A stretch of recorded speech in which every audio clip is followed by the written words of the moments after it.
All right. Hello, everyone, and welcome to today's webinar hosted by Simplify and VirusTotal. We're going to discuss how to operationalize your MSSP with SOAR and Threat Intel. But before we begin, I do want to let everyone know that today's session is being recorded and it's going to be shared out via email, so you can rewatch after your own convenience. And furthermore, we're going to also have a Q&A at the end of this presentation. So feel free to ask those questions using the Zoom control panel at the bottom of your screen. And now we're going to move into introducing our presenters for today. So first we have Dean Papa. He is the head of Google Cloud Security Service Providers. And there's truly no one better to lead this discussion today. Dean really has extensive knowledge working with MSSPs, and he's coming over from the Simplify side, where he was the VP of Global Service Providers for 2 years. Before that, he spent the previous decade at Symantec in various SOC and security service related leadership roles. And alongside Dean, we have Andy. So he is joining us also from the Simplify team, where he was a senior solutions engineer. Andy brings almost 2 decades of cybersecurity experience working for SOC teams and companies such as Symantec and Palo Alto. And we're really excited to have Andy here with us today.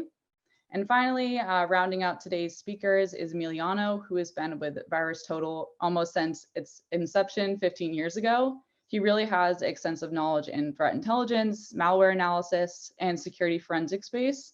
So we're really honored to have Emiliano here today as well. So I'm going to hand it back over to Dean.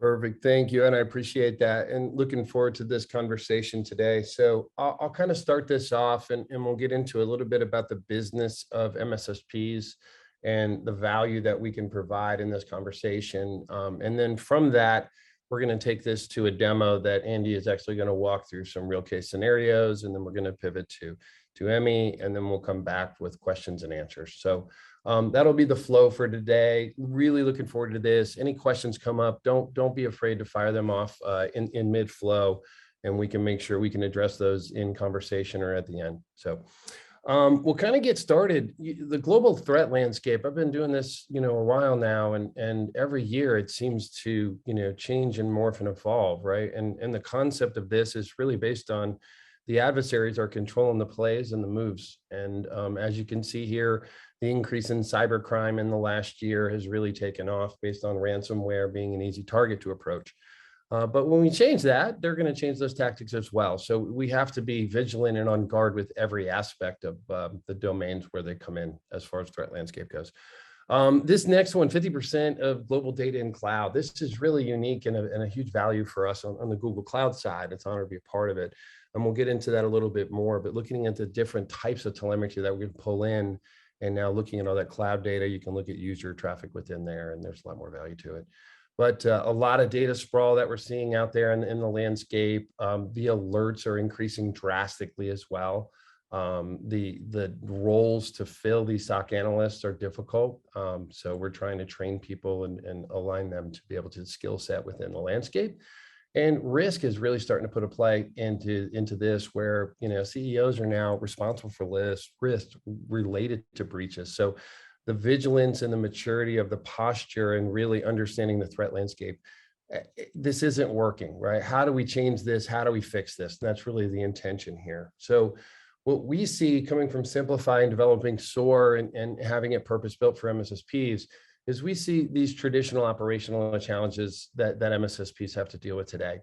Analyst churn and being able to maintain and staff the right resources is a key to this. But multiple vendors specializing in specific projects, visibility, alert fatigue. These are just some of many that we're calling out within this. But these operational challenges are very easy to address with a SOAR platform like Simplify and how we marry that to VirusTotal. We'll get into that more. But the MSSPs don't just have to deal with operational challenges. You're running a business, so you have to make money off this business. So the ability to create operational flow on the back end and manage that to scale based on a repeatable process and the amount of alerts that come in is very difficult in itself. But now competing against hundreds of other MSSPs in the space, making sure your customers are happy with the service you're delivering and eliminating churn. How do you handle multiple maturity levels of an end customer, a specific vertical of lack of maturity, like public sector, for example? These are difficult tasks to do, and it allows how you go to market specifically around these vendors and technologies to be more symbiotic. You don't have to build this stuff anymore. It's kind of built for you. And then the back end challenges. How do you grow ARR? ARR is substantial in our space now, because that revenue brings value, and with automation married to context for validation, we're able to quickly manage risk in an automated fashion and speed up that ARR model. So we help you make more margin on the business that you're able to bring in, and then we help you manage the churn and maintain that. So we're really focused on these business challenges as it goes through.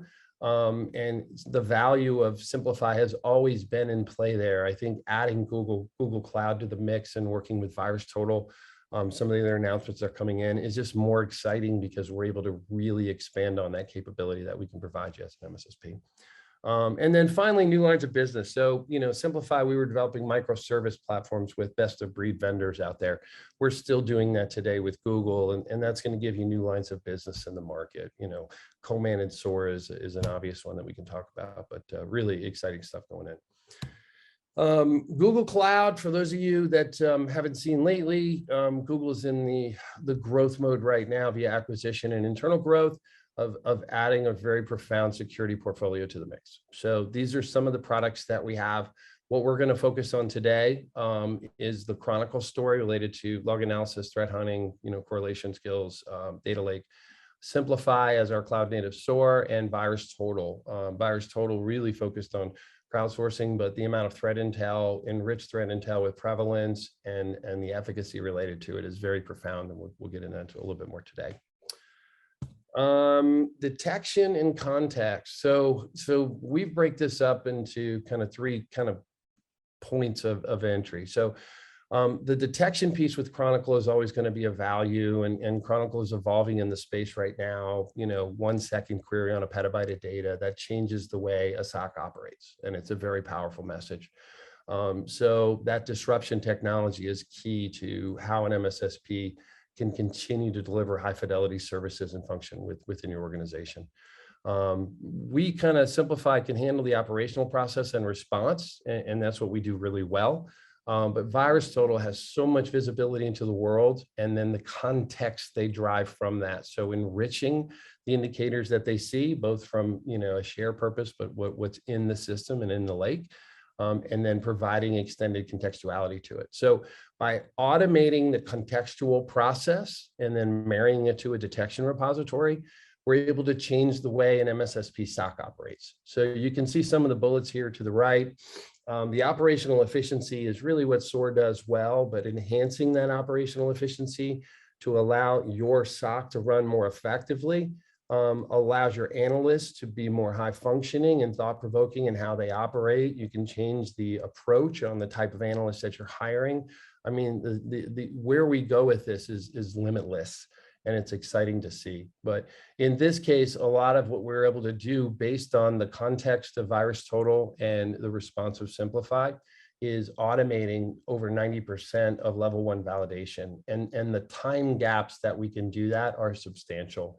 So if it takes you, 2 to 3 minutes to run validation queries on a detection on an IDS, but there's 300 of them in a day, we're able to significantly reduce that and automate the mundane process to allow your analysts to make key decisions. And that's really what we're looking for at the end of the day. It's the talent that we have here, we want to maintain and grow, but we want them to make critical decisions and not have to deal with mundane process. And that's really what we're trying to do. As Andy will say in the demo, eliminate, cut, paste, right? Let's automate process flow. And that's really what we're trying to do. But as your investigation analysts get into managing that risk, we're able to continue to automate that process and run validation on IOC lookups, enrichment off of the context through VirusTotal. So everything that we do at Simplify marries to the benefit and the value of VirusTotal, which accelerates that visibility.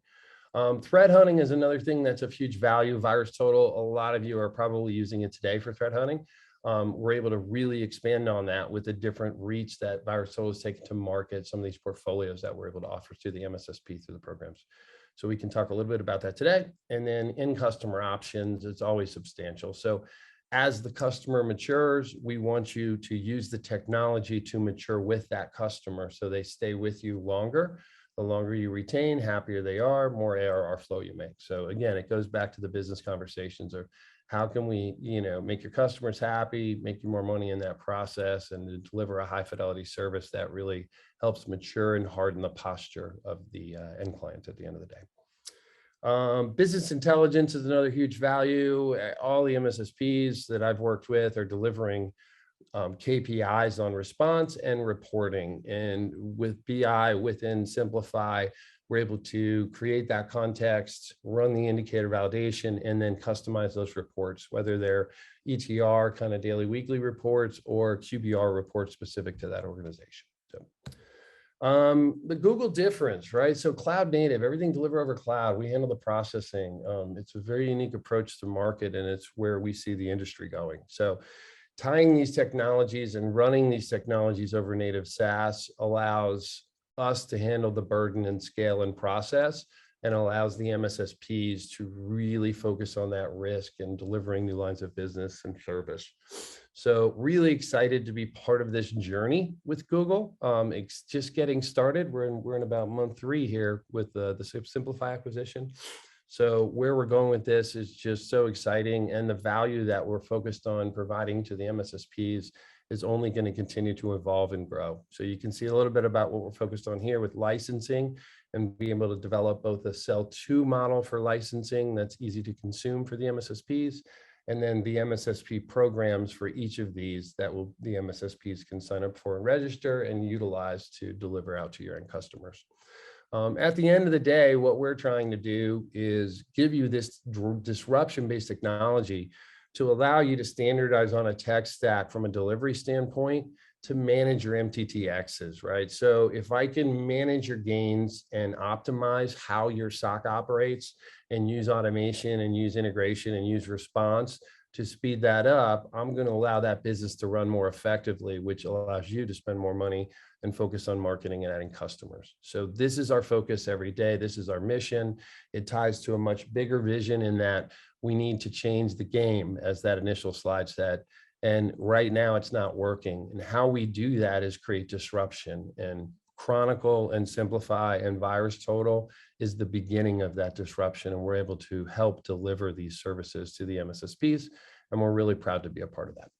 So with that, we're going to go ahead and pivot to the demo. We're going to have this curated, and then we'll have some Q&A with Andy after. So thank you for your time, and I look forward to Q&A.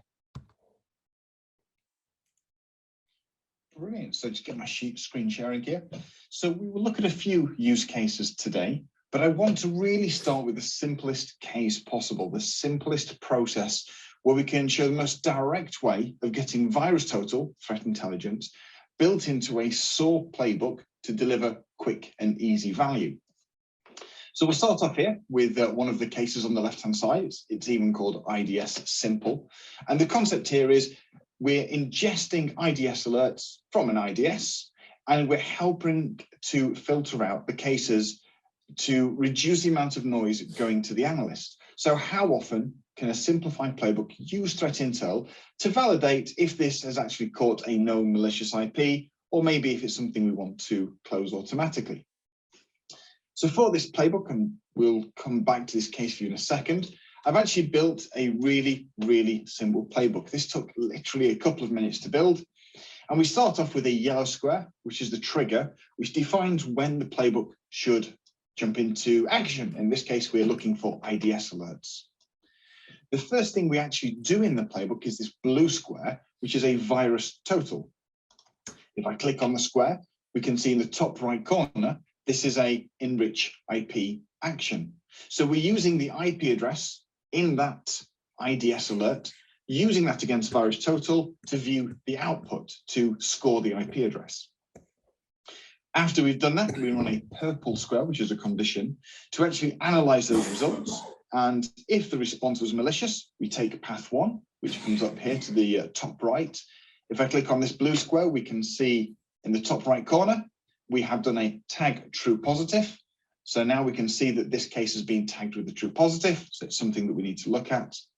But if we, using the VirusTotal, if we found that it was not malicious, in the bottom right, what we can do, you can see the action name in the top right corner is close false positive. So this playbook is simply analyzing the source address of the IDS alert, checking if it's malicious, and then either marking it for an analyst or closing the case down, so we don't have anything to do. And even if we close the case down automatically, we still have audit trails and we all have date stamps and usernames and audit rooms. But essentially, that's all the playbook is doing. So when this playbook has run, the actual page that the SOAR analyst would probably see first is this overview page. And it's how we basically handle the case management. And we have a few very simple screens here. I've typed out a simple process to inform the analyst what to do. Here are some things that they probably could do, some things that they probably should do, but then also our corporate policy on what they need to do. So a bit of a walking through process. In the right-hand widget, we've identified the two entities in the IDS alert. So I can see the source address, the external address that's talking inbound, and we can see that we had a score of 17 from VirusTotal. And we also have the IP address it was trying to attack, and we just pulled out one or two little attributes there, like network address. So as the analyst, I can see the source and the destination. I can even see we've color-coded it red because this is something that we know is malicious. And we've created a little insight here. And the insight is just a very simple, bit like a yellow sticky note, and it just tells me what were the simple findings from VirusTotal. What did we know about the IP address as we ran the playbook to do the enrichment? So even here, with a playbook that took a few minutes to build, that populates just a couple of widgets on the homepage, what's the real value? Well, the value is that it took almost no setup time, as I say, a few minutes to build the playbook. We have a playbook running 24 hours a day, 7 days a week. We're only using really one integration, and that helps me filter out. If anyone has seen one of my presentations before, I often talk about my times when I used to be a SOC team lead, and every morning I had 200 IDS alerts to process. It was just copy, paste, alt tab, copy, paste, alt tab. And it would take about 3 hours because it was taking me 30 seconds to 1 minute per IDS alert across all the different tabs, but I had hundreds of them. So a playbook, even this simple, can theoretically start to help, a few hundred instances of 1 minute a day. That is a real tangible time saving for the team with probably one of the world's smallest playbooks. So even using one integration, potentially we can start filtering out hundreds of alerts if that's the kind of workload your team are basically being given when they come in and when they do shift changes and different customers, different signature sets. And as I mentioned, if there's nothing malicious according to the threat intel, we close the alert down. There is nothing for the team to do.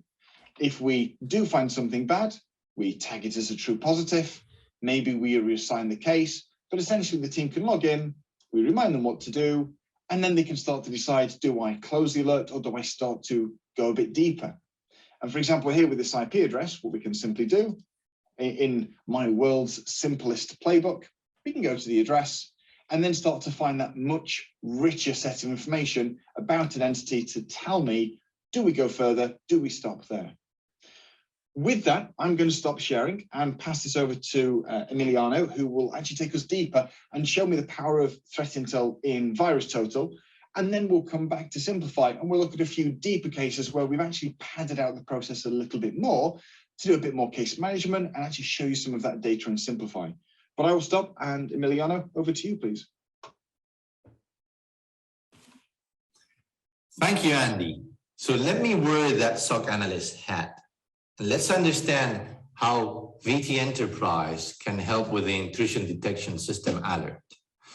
Once the ticket arrives my way, I will be copy-pasting the IP address into VirusTotal Enterprise. And as an analyst, the very first thing that worries me is missing threats. I now have that second opinion by 90 security vendors that confirms this is something I should be digging into further. And this is something important to note because very often people think of VirusTotal as simply a tool that analyzes files and hence has information in hashes. But these days, we have even more information on IP addresses, on domains, and on URLs. And it's not only detections, it's actually very vast context that will allow me to understand what this is. I can jump into the Relations tab, and the first thing that catches my eye is that passive DNS replication section. Those are historical resolutions of domains that mapped to that IP address. And those are coming from a wide variety of sources, from things such as our own dynamic analysis sandboxes, executing millions of files a day and recording network traffic, from things such as our users scanning URLs and VirusTotal parsing out the pertinent domains and resolving those, but also from partnerships with some of the largest DNS servers on Earth that see billions of resolutions a day. And this is important because, hey, where originally I had a single IP address, and perhaps I wasn't even logging DNS resolutions in my environment, now I'm complementing that vision, and I learn about domains tied to it. And two of them seem interesting because they are flagged by the industry, and they are actually the very same parent domain. I jump into it, and I have further confirmation that this is malicious and something that I should investigate further.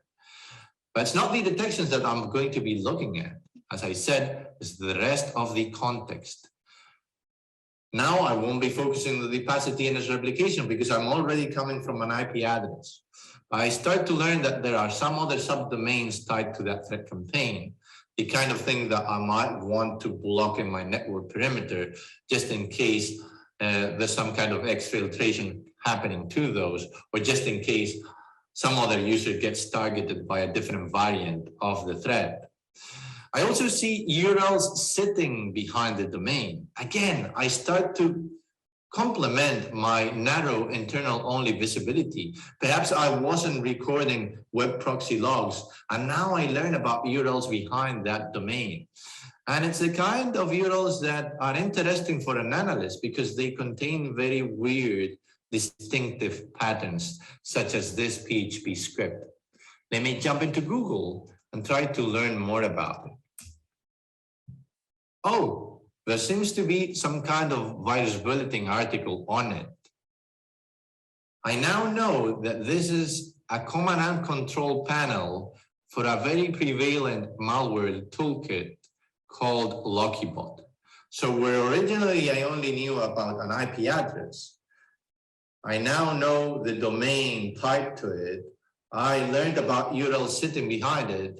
And I even learned that, hey, this is some kind of command and control panel for malware that probably breached my environment.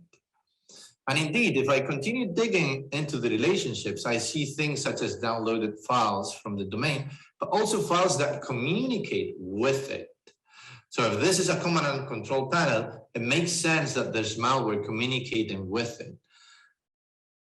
I can actually look at all of this in a very easy manner in VirusTotal Graph through a single click. VirusTotal Graph will represent all those relationships in a single canvas that even the most junior analyst can look at. And I continue to expand my knowledge about this event.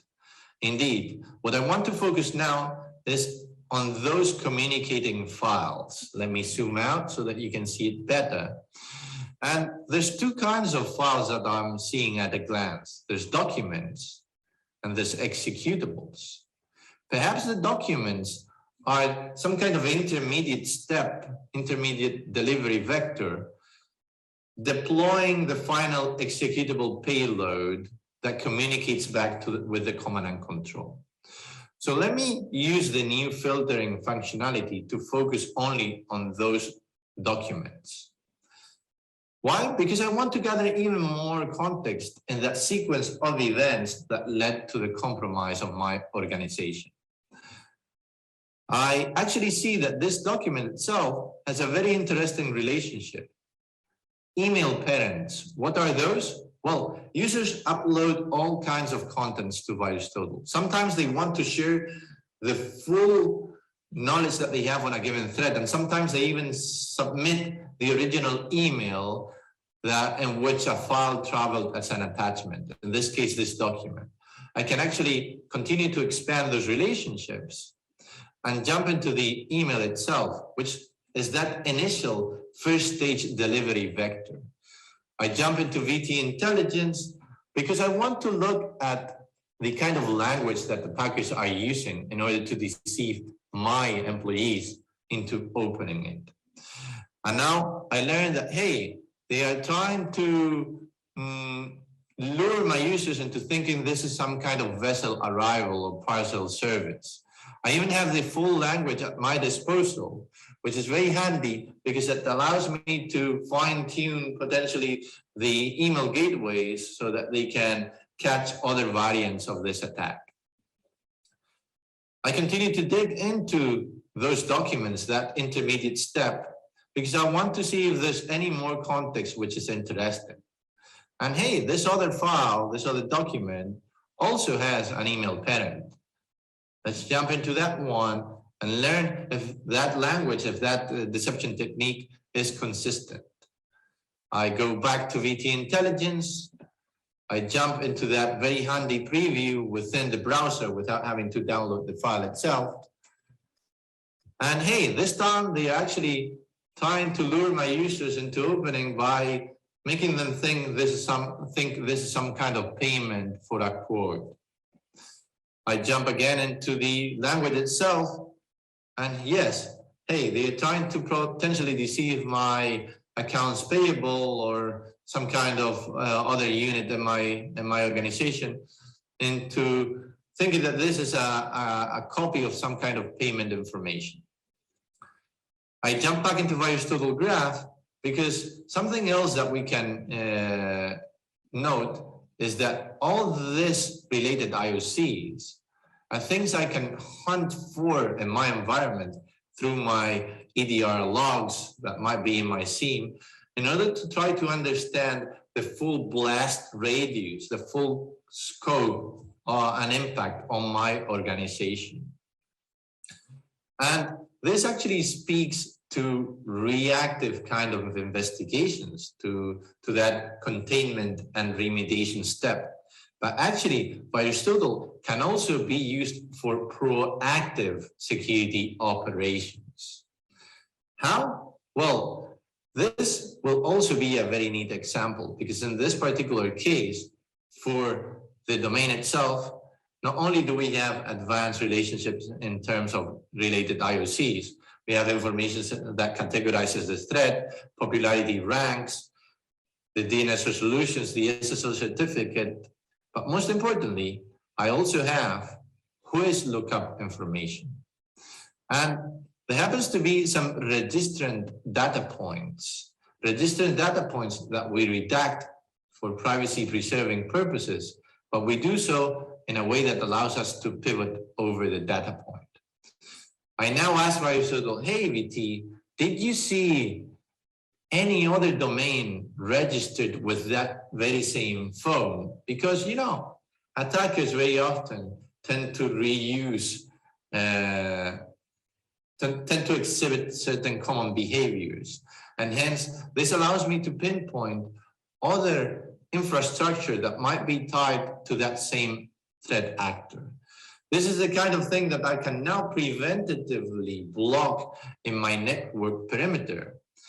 And I would be becoming proactive. It's no longer about reacting to an incident, but rather proactively blocking other threat campaigns operated by the same actor.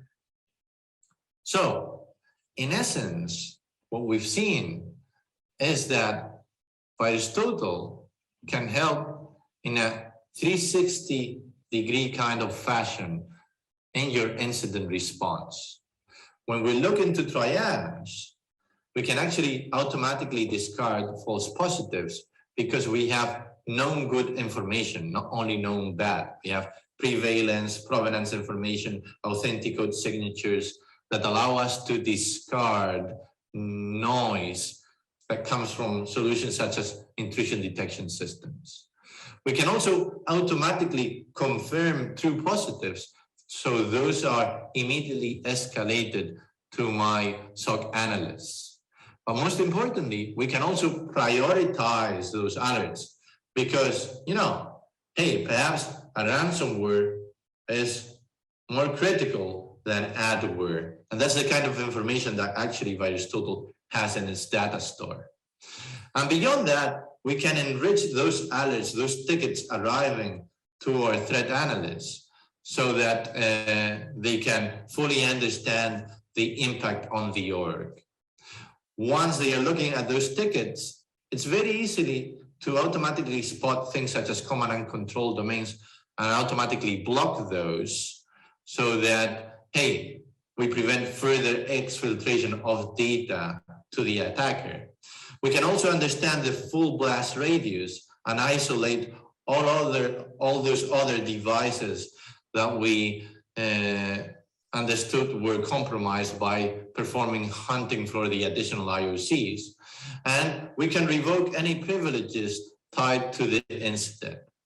And as we jump into remediation, hey, VirusTotal has vast information beyond just detections and that context. We have things such as CVE, vulnerability tagging, and hence we can understand that, hey, this is a CVE, a vulnerability that I should be probably patching in order to remediate the incident.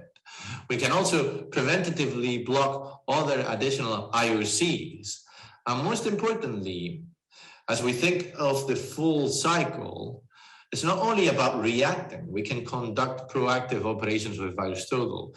Something that we didn't showcase is the ability to store YARA rules in the system and create custom threat feeds or even track threat actors and other threat campaigns going forward and ingesting those live into my infrastructure to try to perform things such as IOC matching. But you will tell me, hey, Emmy, yes, it's true that you address all the entire cycle, but it feels a bit like a treasure hunt where you were jumping back and forth from the web interface into graph, etc., etc. Well, let me tell you something. Everything I did is exposed via API. So that means that you can interact programmatically with it and automate all the flows. And oh, good news, Simplify has connectors for all of those, which means that everything that I displayed in a manual fashion can be automated. Simplify could be extracting those additional IOCs and hunting for them in my SIEM logs. Simplify could also be automatically extracting those command and control panel domains and blocking them in my network perimeter, in my firewall or whatnot. So let me hand over the presentation once again to Andy, and let's look at a more mature flow that brings into the picture those other pieces such as the SIEM. Thank you, and Andy, all yours now. Fantastic. So now seeing the great information in VirusTotal, can we bake more of that into the Simplify interface and give some of that same rich information, but in a streamlined way for the analyst? So we have less places to check. So I've built the same IDS process as before, but we've wrapped a little bit more case management. We've wrapped a little bit more business process around that. And it's not to replace the VirusTotal UI. Applications will always have a great UI for showing their data, but it's about trying to show you the first 20, 30, 40%. So as an analyst, you can make a decision, do I need to go digging deeper, or actually do I have enough on the front page? So in this story here, we actually have an IDS mature. So this is a little bit of a bigger playbook we can see. If I zoom in, we actually have the really simple same playbook as we did before. VirusTotal enrich. Is it risky? And take different paths. But the process we built around gives me a bit more holistic case management. So if we zoom in on the first action and click it, we can see this is a change name. So now in the top left corner, we can see that instead of being called IDS Simple, we've dynamically changed the name to be something a little bit more useful, a little bit more appropriate. After this, we run a second task that sets the stage of the case to triage. And we can see in the top here that my case has a stage. Now, the playbook has actually moved on for me and already gone to investigation, but you can see there that we're doing case tracking as well. After this, the playbook then does something really simple. We assign it to tier 1 as a default. And then we carry on with the enrichments. So here we've done some virus total. Here we said, is it malicious? If not, maybe we close, but we tag it with a false positive flag.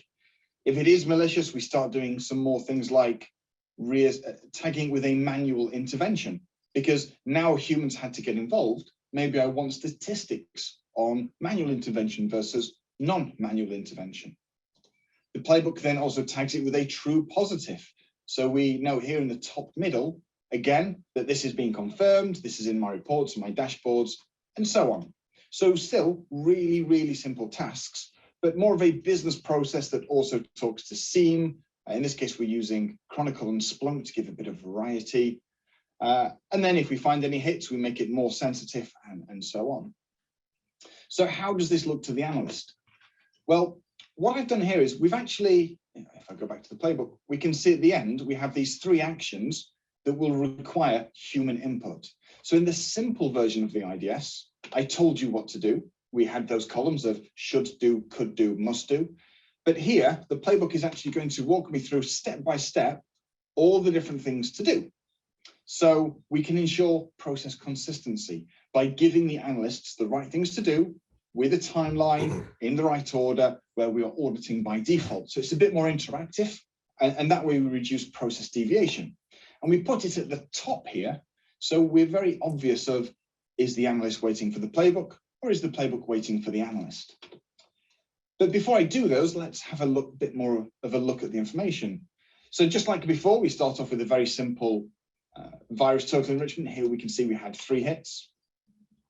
Here, we've actually baked that really amazing virus total augment slide into the simplify interface. So we can see here the high level description, we can see ASN numbers, country numbers, a full list of different AV engines that have detected it or not. We can see the WHOIS information. We can see other information from virus total like certificates. What was the last certificate observed there? We also have the IOC tab telling me DNS resolutions about downloaded files from this particular IP address.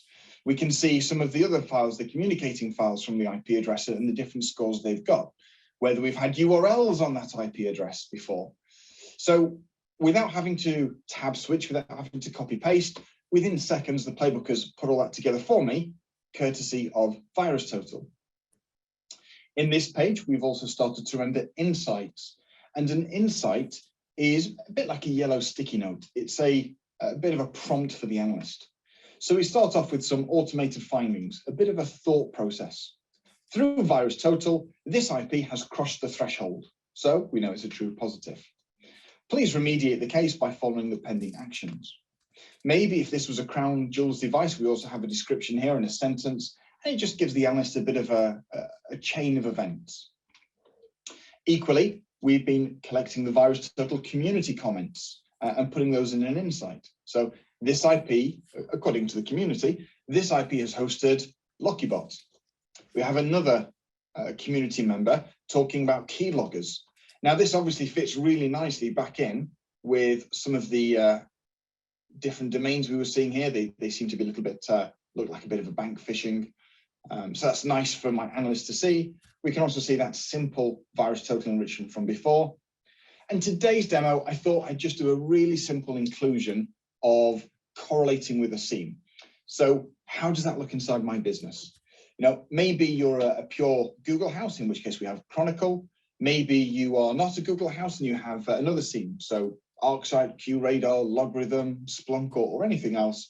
We can build a playbook to get the context, search your logs and activity to very easily show me, are we seeing this in elsewhere in the network? What other types of traffic have they been doing? So just like the IDS simple process we saw earlier, we've received an alert from an IDS. Maybe it came via SIEM, maybe it didn't. We've run the playbook. We've talked with VirusTotal. We've crossed the threshold. We've then tagged it under the investigation. We've started SLA tracking. We've been tagging the case. So all that kind of triage, all that kind of wasted time for the analyst to copy, paste, alt tab is done for them. And they come here and we see all the context across all the different platforms. And then we can get on with those remediation steps. And just like with IDS Simple, I think this is really powerful because of threat intel. Without threat intel, we wouldn't be able to do much of the opinion-based things without giving it all to the analyst. And just like with the IDS Simple case, really the value here is that we have a process running all day long. We're getting the analyst directly to remediation because we've used threat intel for that correlation. And I know we're talking today about VirusTotal, but again, Simplify and SOAR is vendor agnostic. So if you have other threat intel providers that you want to bolt on as well or use instead, great. But today we really want to show how that looks with a great product, VirusTotal. We've also shown how bringing that together into one UI, we're also starting to bring in other assets. Maybe you've got an asset management database for which device is being attacked. We can then work out the owner. We can send the owner a Slack message or a Teams message or a Google chat and inform them of what we're seeing. So a lot of the process, a lot of the technology is brought together. Just to really highlight this, I thought we'd look at a bit of a dashboard here. So dashboards in Simplify are about the high level view and what's going on, usually for operational status. But I've put together a very small dashboard for today because I really wanted to reiterate the point that I keep making that, even for a very simple use case that we're looking at today, imagine that taking 30 seconds to 1 minute just for a simple automatic close. But if you start to include things like asset management or your SIEM or your data lake, we might be talking 1 minute to 2 minutes per alert. Now, if I go back to my SOC days, we used to have hundreds of alerts a day. Hundreds of alerts times 1 minute each is a tangible saving. And so here I've actually been running lots of cases through the back end, and we can see we have 252 false positives and 12 true positives. And this really speaks to the idea that when an alert comes in, if we can automatically close that, we've knocked a minute off the analyst's time. But only a certain percentage of those will actually go to the analyst and therefore need remediating. Now, what I can do in the background is I'm actually going to start a few additional cases, sending in random IP addresses, and we'll see how quick they take to process. So I'm going to send in 1, 2, 3, 4, 5, and I've used Postman to push those in over an API call. So we're at 252 false positive. As I refresh these, we're still at 252, 253. So we've already received the case and processed it. 257, and there we go. Within 10 seconds of those alerts coming in, we've created the case, run the case management, triggered the SLAs, done the enrichment, and closed it down to a false positive. So really, really automatic, really quick, really good service to the business, helping the analysts and also the system owners. We also have here a bit of a dashboard on open, so very simple for us to see that we have open sets of IDS and which ones are in triage, which ones are still being manually investigated. And my favorite widget in the top right is just a real simple way to prove to you, the speed of automation. Here we're looking at the SLA of IDS closed alerts. And it should be no surprise that all my IDS alerts that were assigned to tier 1 by default, we have an average close time of 43 seconds. Yet all the cases going to a manual analyst, in this case me, I have an SLA of 1 hour. So again, a real way to show the value there of speed using threat intelligence. So that was my second use case where we've looked at probably a more mature and probably slightly more realistic way of doing IDS triage within Simplify. But the third case I wanted to look at today, still using VirusTotal and threat intelligence, but where the first two alerts have very much been alert-based triggers from technology, I also want to show a bit of a use case where we're talking about service-style tickets. So Simplify has been designed for MSSP from the ground up. And one of the things that we have in version 6, which I think is great, is something called a collaborator license. It's a bit cheaper than a standard license. And it's designed for people, usually for end customers, that want to take a part inside their SOAR management. Maybe you have a co-managed solution. Maybe you want the customers to come in and actually provide approvals for more sensitive tickets and to be able to view their own dashboards. So with the collaborator license, customers can log in safely only to their tenant, and they get presented with a homepage where they can see all cases that belong to them. We can see tasks that have been assigned to them. Maybe this is a task that's been manually created by a member of the SOC, or maybe this could be a task that a playbook has stopped and is requesting permission, and we kind of highlight that to the collaborator user, so they can take parts in playbooks without being a full Simplify user, without all that full training. We also have an announcements page. We have a workspace page with scratch pads and details on for them, but I really want to look at the requests page. And the requests page is a very light touch interface where customers or collaborator users can log in and trigger a new alert, which triggers the automation for us and will provide value back to them. Now, yes, we can, using Simplify, we can watch remote ticketing systems, we can watch mailboxes, we can ingest alerts. There are many ways of getting cases in and triggering the playbook, but in the collaborator workflow, from the requests page, I can log in as the customer. In the top right, I can create a new request. I can specify the type of request. So some great examples here would be resetting a sensitive password, blocking or unblocking a domain. But today we're going to do hunt IP. So quite a simple version of proactive threat hunting. And it gives the customer a way to drop in an IP address and set this as low priority. And as I press save, Simplify will say, just to check, we might start running a playbook. Is that okay? I'm going to say yes. And straight away, we can now see we have this here, hunting IP, case 32370. We can see the creation time. We can see the fields that we've provided it. And we can see that already within 8 seconds, the playbook has already decided this is suspicious and hits have been found. Let me actually try and create that again, because I want to show you the kind of process that goes through, because that was a little bit too fast for me. Let's pop that in again. So on the left-hand side here, we can see, I'm going to keep hitting refresh. There we go. So for a few seconds, the description of the case is enriching and processing. So this is the playbook doing the enrichment, talking to VirusTotal, talking with the SIEM, doing case management. But within a few more seconds, we've actually already come to the conclusion. So if we open up this case, 32371, let's just have a very quick look inside. We know this has been escalated to the SOC. But if we open this case, and yes, typically you would have the analyst looking at this case, but also with collaborator license, we can give restricted views to customers. So they can still open it up and have a look, but in a controlled way where they don't see everything. We still want to hold some data back just for the SOC analysts, so we can give them a very minimal design approach. But here, essentially, we've run a playbook as you've seen before. We've then populated the overview page with a bit of intel. We've got VirusTotal Augment again. We've been talking with the SIEMs. We've been looking at different insights as before. And in this case, I actually wanted to see the hits in my SIEM, my Chronicle database. So we can see here, a couple of days ago, we did spot the activity. We can see it was a network connection. We can see the different targets inside the business, and we can see the rest of the data.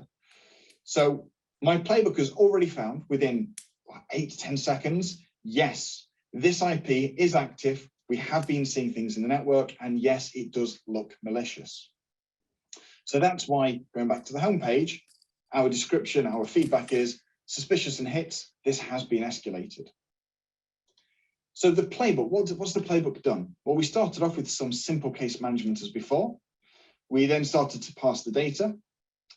In this example today, I've actually built a bit more intelligence in. We asked a question, a condition that said, which SIEM is this customer configured to use? So if you have some Splunk customers or some QRadar customers or some Chronicle customers, then the playbook will take this into account, start hunting for those hits, and then effectively go to the condition. In the playbook we've looked at today, the condition is how we made the decision. Was it suspicious? Did we have hits, or a bit of both? And in the logic we have today, if there was hits and suspicious return, then we take it up for escalation. And you can see here at the top, forgive me, you can see we do a bit of, we updated the description of the case. We then tagged it with suspicious and hits. We then set it to a critical priority in the top right. And on the right hand side, we tagged it with hunting positive. And here we go, assigned tier 2. So by the fact that we had hits that were suspicious, we've escalated this to a higher priority, and now we hand it over to an analyst to go remediate manually. But maybe we found that the IP was suspicious, but there were no hits in the environment. Or maybe there were hits in the environment, but it wasn't suspicious or nothing at all. So in these 3 different approaches, we can have different workflows, different priorities, getting different people out of bed. But then we would have followed this case down here with question, close or escalate. So if we don't find all this really suspicious things, the customer is effectively presented with a question on that homepage where we saw the tasks. Please confirm if this ticket should be closed or escalated for a human review. And my favorite part about this is, going back to the earlier comment, we have a fully automated playbook. It's running 24 hours a day. Unless something bad is found, the SOC team don't really get notified. But by having this last validation in, we're letting the customer say, even though it's not bad, please do take this seriously. Maybe there's some context the end customer knows. So the customer can elect to escalate things to the SOC team if they want it to be handled more seriously. So humans are always still in control. We still have get out paths. They can trigger it themselves and really start to provide more of a service.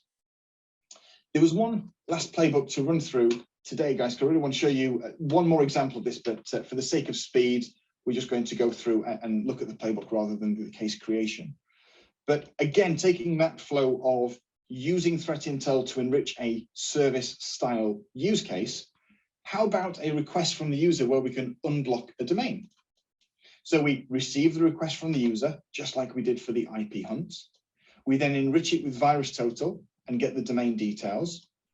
We then ask, did VirusTotal mark it as suspicious? If it is suspicious, we can email the requester back and say, we're really sorry, this has been denied because that request looks like it was malicious, and then we automatically close the case. But if it looks like the domain is old, isn't known to be suspicious, has no community comments about it, then maybe we ask a slightly nicer question to the customer and say, dear customer, we would love to do this for you. Would you like it adding permanently, which is path 1, or should we merely allow it for 2 hours, which would be path 2? Or even path 3, again, don't allow or some kind of escape route. And if the customer says allow permanently, we simply add it to the policy. This could be a firewall, for example, checkpoint. It could be a proxy. It could be a DLP, routers, whatever it is that we plug into. But effectively, we've modified the rule group. Or if the customer says, please allow it for 2 hours, then we could add it to the group, sleep for 2 hours, and then remove it from the group. So now we have a playbook that is also triggered 24 hours a day, 7 days a week by the end customer.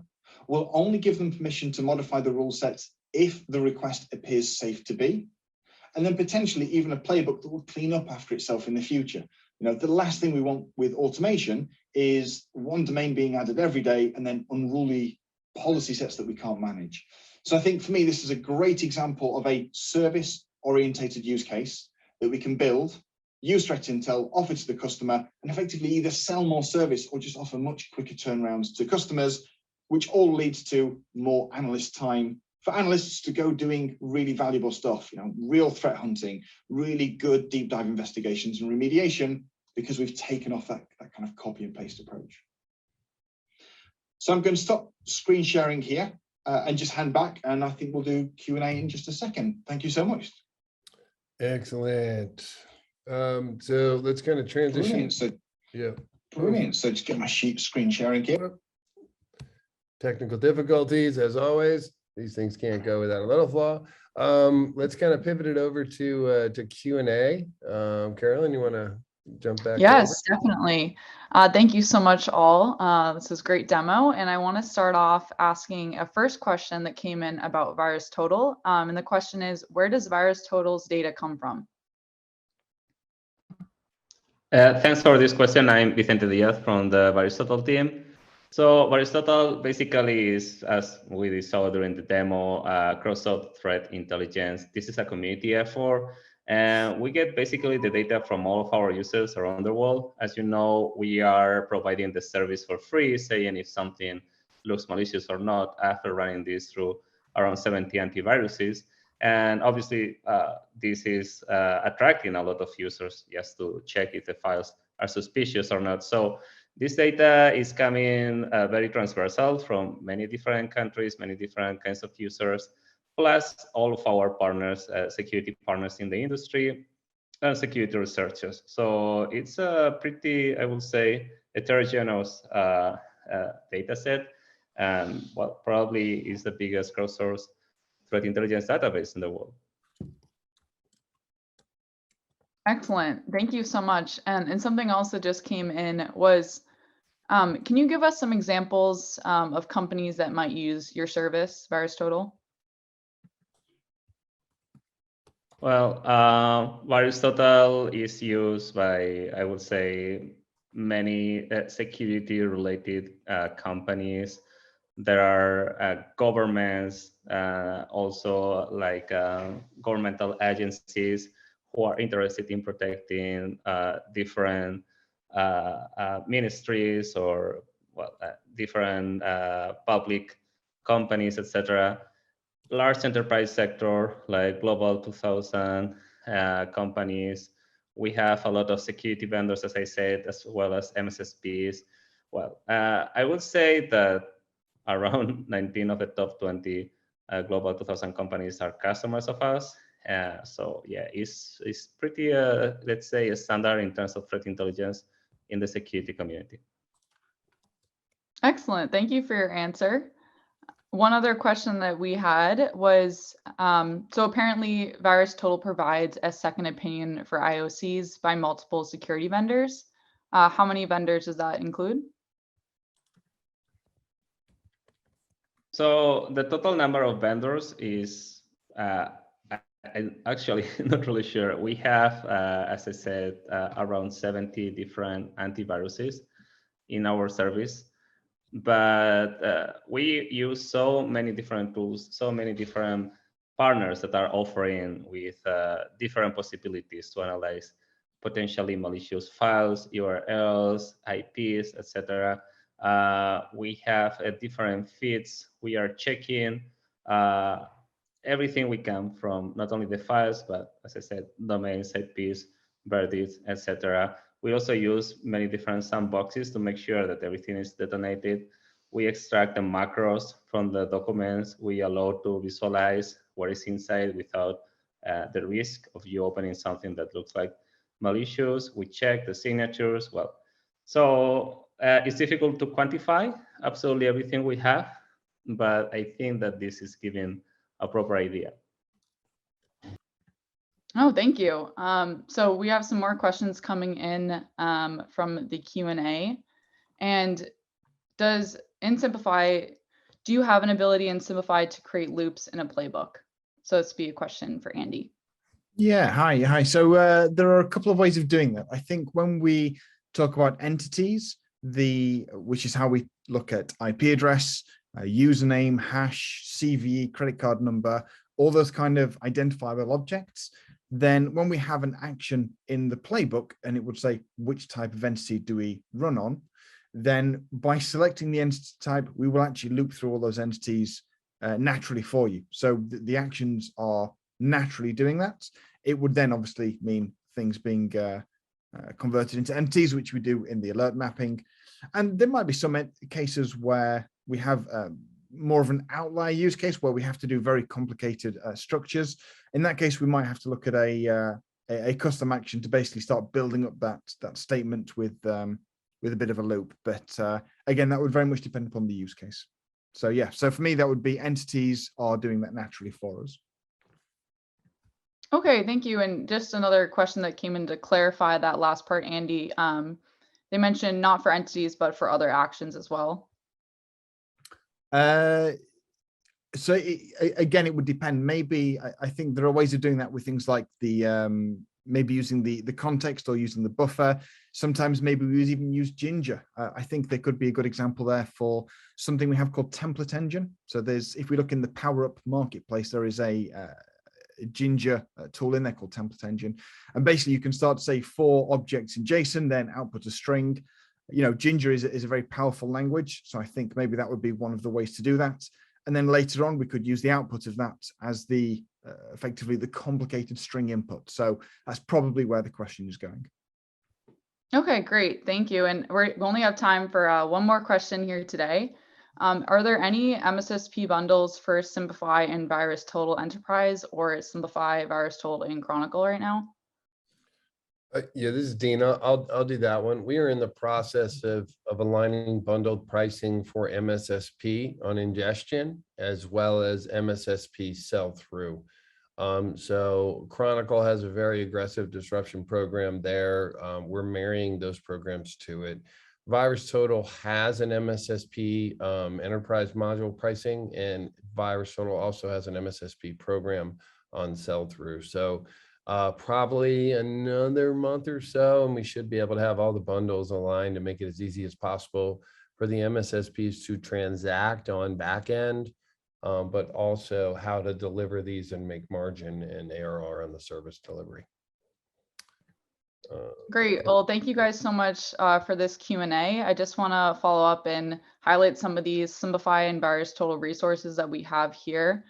So if you go to Simplify, talk to an expert, you can request a demo. And then also we have here listed the Simplify Resource Center. So you can look at really any relevant Simplify resources you may need. And then finally, there is a page highlighted here for the VirusTotal services overview. So I want to thank you all so much for joining us today. And please do not hesitate to reach out if you have any other questions that come up. But thank you all so much for your time. Thank you.